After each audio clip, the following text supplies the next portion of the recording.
Alright, how's it going, everyone? Thanks for joining me on a new episode of Best and Worst Track of the Week for the week of May 29th. So yeah, it should be the last episode of the month of May, and yeah, we're kind of getting to the full swing of summer stuff, so that should be interesting. Summer's usually when the, I guess, the Billboard Hot 100 is most active, and it gets, I guess, the biggest stuff of the year,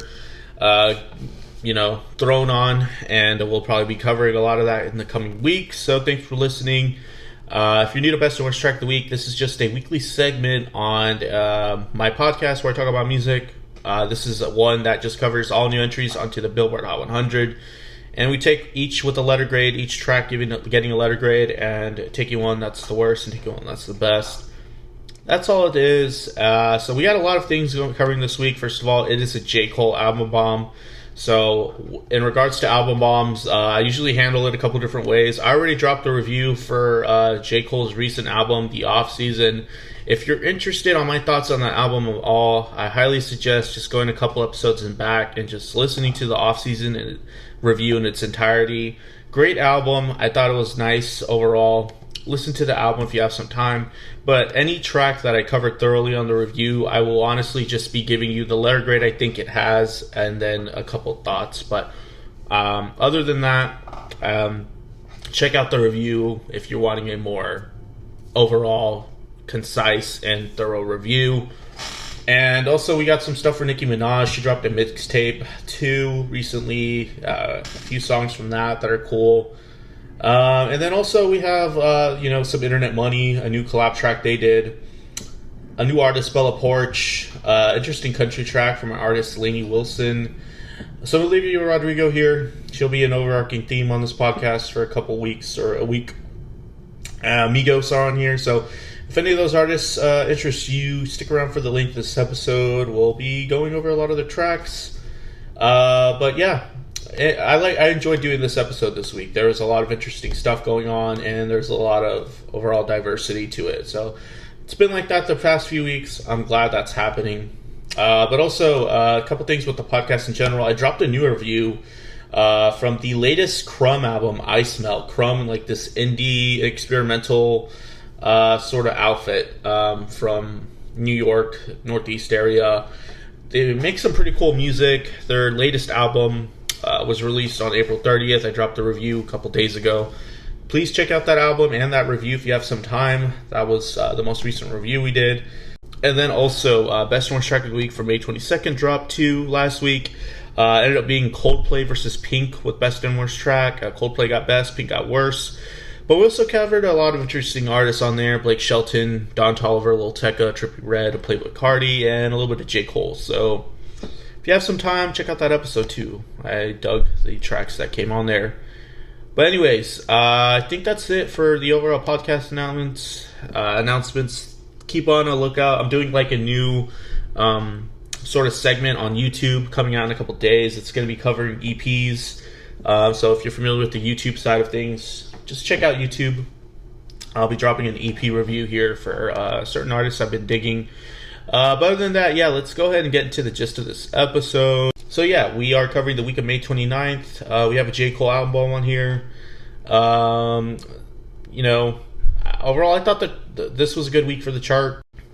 Some tracks that are alluding to the future of the Hot 100, because we're definitely going to get the Sour Olivia Rodrigo album bomb. We have Good For You that dropped at number 1. That's the first overall highlight we have on the chart, a new number 1. And I am pretty damn sure that's probably going to stay at number 1 another week. My Life by J. Cole at number 2. I'm surprised he got a track that high, honestly, on the Hot 100. Honestly, J. Cole just dominated the top 10. He had like 2 or 3 more songs that came in this week with his album bomb. Some other highlights, Without You by the Kid Laroi, down to number 16.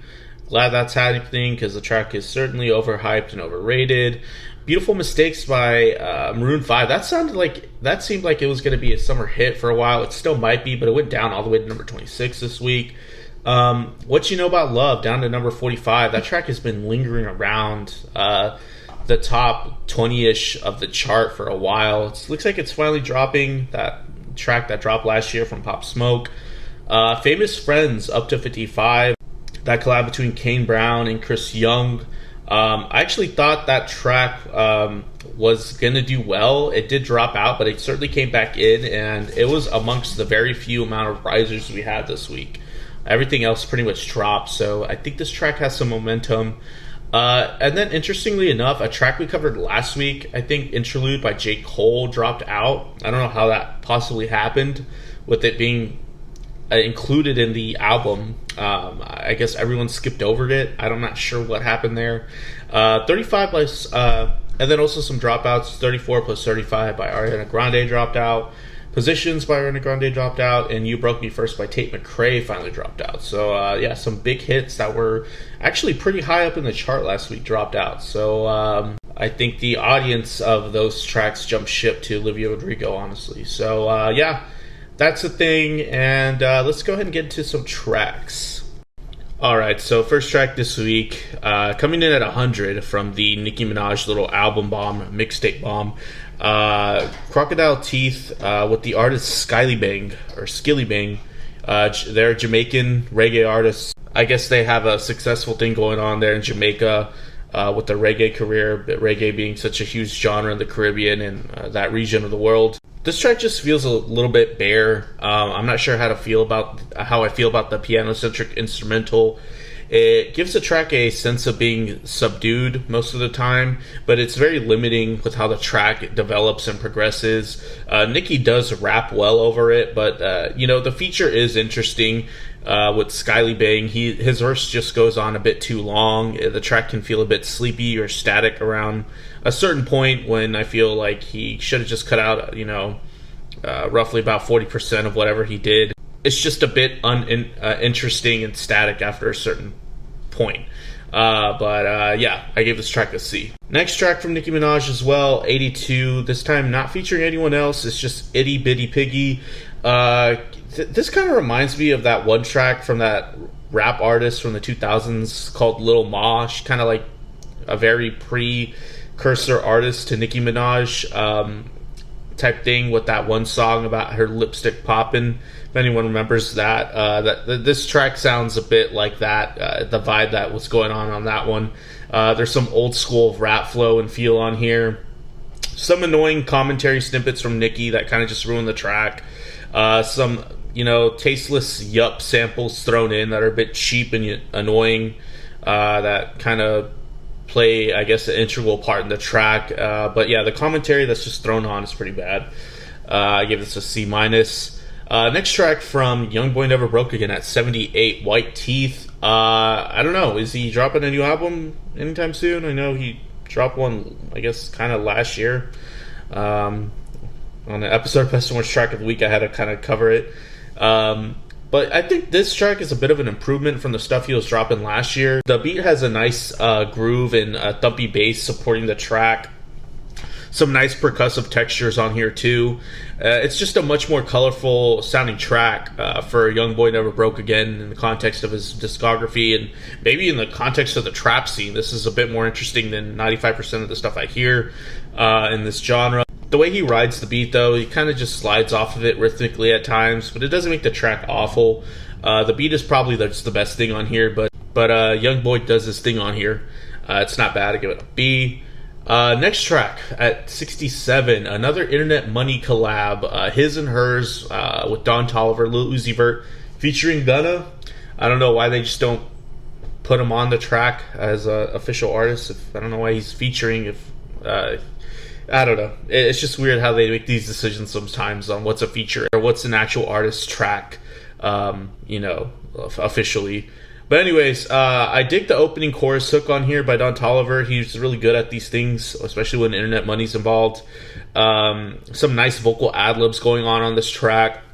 I love the falsetto implementation when it comes in on the chorus, where you get these jumps in the vocals, high and lows on the melodies. They're quite nice.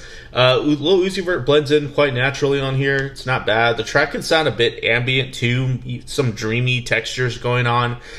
Some nice punchy and prominent sub bass. It's just a well-produced track. It's decent. I give it a B. Next track at 52 from Nicki Minaj, Fractions. I thought this was an improvement from the other two tracks I heard. it's a bit more angsty and colorful sounding beat overall in comparison to the last ones. And there's a certain attitude on here that this track really goes for, and I guess it's being sold quite well. I think she's going for like this sinister nature in her like persona. She kind of sells it, like I said. She uses her typical versatile flow and rap chops on here. Some nice climatic moments that happen. Probably the most convincing track thus far that I've heard on for this Nicki Minaj stuff so far. Next track, Straightening by Migos at 38. This just kind of sounds a bit like Pooh Shiesty. I guess Migos are developing their sound in a sense. In a different direction. I guess that is expected. They've kind of don't have the same relevance they did a few years ago. There's just a more relaxed nature going on here rather than just making some banger bait. And that really is just the overall focus of the track by each member. No one really comes in and rocks the boat. Everyone meshes and flows from verse to verse seamlessly. Seems to be the overall goal here, just to keep the vibe consistent. And no one really tries to steal too much attention on this track. I know sometimes certain Migos have like this weird psychological psych war going on between all of them. Who's the actual better one? They're all just okay in my opinion. But this track wasn't bad. But I will say the auto-tune crooning isn't good at all when it comes in. I don't know what they're trying to go for there. Is it Offset, Takeoff? Is it the other one that no one really cares about doing this? It's just not that great. But the track overall is decent. I give it a B. Okay, so here comes in on next track 33, Close by J. Cole. This is a track I covered thoroughly on the J. Cole album review side, so go ahead and listen to that track review if you want to hear my thoughts on Close. But I will say some things. I gave it a B+. Kind of reminds me of some 2000s hip-hop, I'll say that. Next track, Hunger on Hillside at 28 by J. Cole and Boss. Another track on the J. Cole album review I covered thoroughly. There's some Kanye influence going on here. I did dig the track. I give it a B. Another J. Cole track at 20, Punchin' the Clock. I gave it a B. This is just more of like his bread and butter, conscientious type of rap going on, so it's not bad. Let Go My Hand featuring Boss and Black at 19. Gave this a B. It's, again, hitting on that conscientious type of rap aesthetic. Go listen to the review if you want to listen to more of my thoughts on here, on that track. And then at 14, 100 Mil by J. Cole. This is a track I didn't really cover all that much or thoroughly. This track, I guess the general lyrical, theme is just about keeping your work ethic up and staying consistent even after you have a fuck ton of success. I wasn't too fond of the beat. I feel like it was a bit dime a dozen. And then the track tries to go for like this soulful outro with like some anthemic vocals towards the end. That did make the track a bit more interesting, but I was a bit meh on this. I gave it a B. The next track, Applying Pressure with J. Cole at 13. Didn't really cover this too heavily on the album review. We get a looser sounding beat on here. The track has a bit of like a relaxed nature going on. Kind of sounds like earlier or just like early 2000s J. Cole. There is a certain rantiness going on here. Very Drake freestyle influence. More lyrical content that shows up all over the album about people underrating him. He's kind of hyping himself up on here. I gave this track a B. Next track, not off the J. Cole latest album, Seeing Green with Nicki Minaj, Drake, and Lil Wayne at 12. I really like when these three get together. Usually when they do it quite well, and they all have a sense of chemistry to them. Yeah, I dug this. There's a heavy and dense sounding beat on here. Lil Wayne sounds like his vintage self. He's great on here. He has a smooth flow riding over this. Technical chops on display. Kind of just going in his like vintage direction of how he used to be. The wordplay's on point. The best Nicki has sounded thus far on this episode. She does great on here. She goes for her typical or like her signature presence, sounding angsty and mean. That's when she's pretty on point. She does that here. The beat is a bit loopy and repetitive, but it's not bad. Not as annoying as I typically think something like this would be. It's just very repetitive over and over again. Drake's verse is a bit cocky. Some lines like "Your girl was better in the morning like a slice of pizza." I thought that was great. A line about not being able to get at him from the DoubleTree. Just references and kind of just like also almost vintage Drake like too. He's not really mean like this as much anymore. I give this a B plus. Not bad. 95 South by J. Cole. Covered this thoroughly on the album review. I give it a B plus. I will say there's an interesting ending. I think this is the intro track that goes on a Little John borrowed feature or sample. It's interesting. Pride is the Devil. Covered this thoroughly. I give it a B. I thought this track had an interesting groove to it. I liked it. And then Amari did not quite cover this thoroughly. This is at number 5. On this track, we definitely get a much more colorful, intricate beat on here. There's a little bit of some Travis Scott influence thrown in with the dreamy and ambient nature the instrumentals provide, in a sense. Maybe some light Lil Baby influence on here with how J. Cole raps and intertwines the singing and the rapping and blending it seamlessly. The track has moments and there's a decent climax. I give it a B. My Life by J. Cole at number 2, featuring 21 Savage and More. I thought this was an interesting track. I had mixed feelings. I give it a B. There is some Drake influence going on here too at times. And then now we got our number 1 track, Good For You by Olivia Rodrigo. I really wanted to like this more. I will say this is probably better. I did enjoy this a bit more than Driver's License, but that's not saying much if I'm going back to what my reception was on Driver's License. And I still think Deja Vu is probably her best track, and I will have to prepare for her album bomb coming in next week, and I will probably be reviewing that album. Sour. I will say I like the intro of this track. It's very Lorde-esque. She obviously has some Lorde influence to her, especially in those opening verses on here. By the time we get to that forced anthemic chorus, it kind of just jumps in abruptly. You can definitely hear the vocals are strained a bit. And the rhythmic guitar on that chorus is thin and watery. It's not the best sounding guitar I've heard on a track like this. Sounds like something else. I can't put my finger on it. A lot of people are saying it's like Misery Business from Paramore, but I think that's a slap in the face to Paramore if you're comparing it that closely, honestly. And their tracks honestly aren't that similar. Just some pretty predictable and generic rock tropes on here. It's passable, but it's nothing too original, I've heard, in the grand scheme of, I guess, this sort of brand of pop and rock. So I give this a C. Alright, so we're at that point of this week. To get to best and worst track of the week, we always do it at the end. We always start on worst track of the week, so we end on a positive note. Worst track of the week, honestly, it's almost like a default situation. Build a Bitch by Poarch. This track is just gimmicky, written all over it. She's a TikTok star, one of the biggest ones. She has a record deal. Good for her. The track is just cheap. It sounds like a bad Melanie Martinez sort of inspired thing going on. Some ugly EDM inspired drops that the track just builds up to that are very generic. Someone with the stock setup on their first music production software can easily do something in this vein. And then the whole overarching theme of the track, I will say it's a bit clever. The Build a Bitch reference about how men shouldn't be picky or choosy about how, they want women to be, I guess, to look or appear.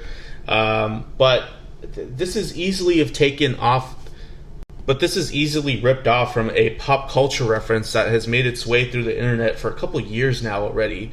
I've seen people on TikTok reference this sort of this Build a Bitch concept, and I've seen it on Twitter. She's obviously just piggybacking off of this internet, I guess, meme-like concept that has been making its way through various social media outlets. It's really not original at all. I've seen many people that don't have TikTok clout, I guess, talk about this sort of Build a Bitch concept, and I'm not against the Build a Bitch thing. I just don't think it's necessarily the most original thing to make a song off of a tweet or some videos that are going around on TikTok and making that your whole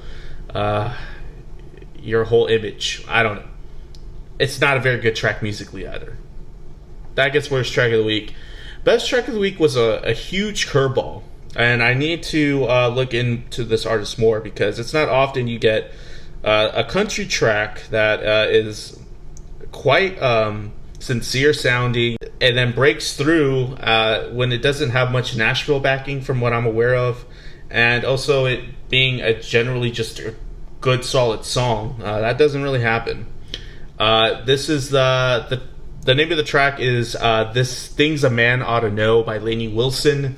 This is just a nice solid country track. So the track has some nice organic instrumentation in the opening with like some mandolin and guitar, acoustic guitar. I just really love her vocal timbre on here. It's twangy and smoky at the same time. It's a very distinct sounding voice. Some nice electronic and bright elements that color the track that bring a lot of life to it as well when they're implemented. A nice groove that structures everything. Some warm low end. So very good production all around. I'm really impressed by this. It's one of those tracks that are a bit hard to describe, but I highly suggest anyone listen to Things That Man Ought to Know by Lainey Wilson. Hopefully we see more of her all around.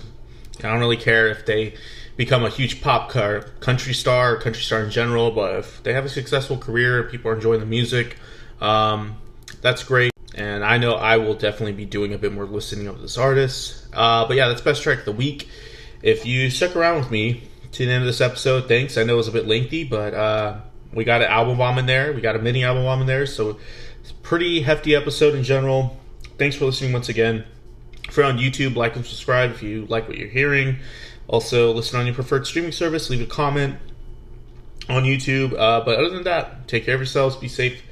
I'll see you later.